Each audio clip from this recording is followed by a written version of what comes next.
Hey YouTube, New York FS Prepper here. This is a Colt Detective Special. This is the subject of today's video.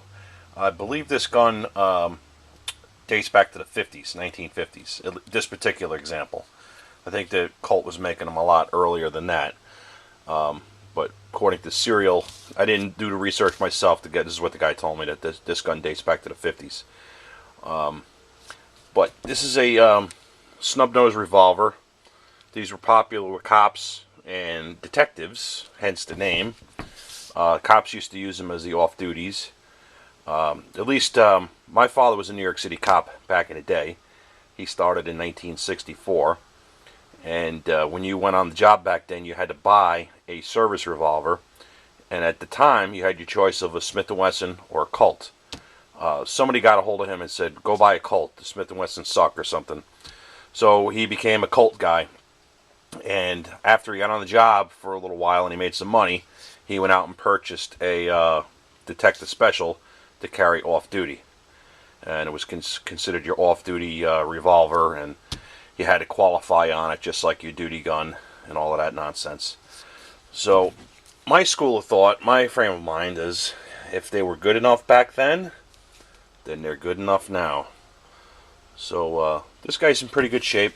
I picked it up for a good price. I do not have the original wooden grips for it.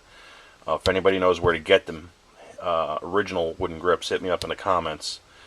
Or which ones I should be buying for this vintage, because it's kind of confusing. But anyway, it differs in the Smith & Wesson. There's a couple of small differences from a J-frame revolver or a like an SP-101. And the main thing about Colts is that the cylinder release pulls back, like the Colt Python, it pulls back like that. It allows the cylinder to swing out. The Smith & Wessons, you push forward, and the Rugers, you push a button into the gun. You can see I safety checked this to make sure that it's loaded, because an unloaded gun is like a frickin' paperweight. It's useless. But anyway, I don't carry this yet. I don't know if I'm going to add it to the carrier rotation, because this is kind of like a collector's item. It's a collector piece for me. Definitely has some collector value, considering my father was a Colt guy. Next time I visit him, I'm going to bring this down there so you can check it out. See if it, I think his is actually, the one that he bought in the 60s is still in the family somewhere.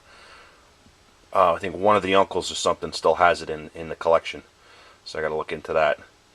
But if anybody else has any more information on the Colt Detective Special, hit me up in the comments, especially this one. I could tell that this is an older school one because of the new ones have a shrouded ejector like the SP-101. And they look a little bit different in the shape. But so far I have nothing to believe that this is not one from the 50s. And I don't know any of the other provenance or anything about this gun either. So that's it. That's a quick look at the Colt Detective Special, which is a really cool old school revolver. Well, I used to say old school. Now it's just old for me these days.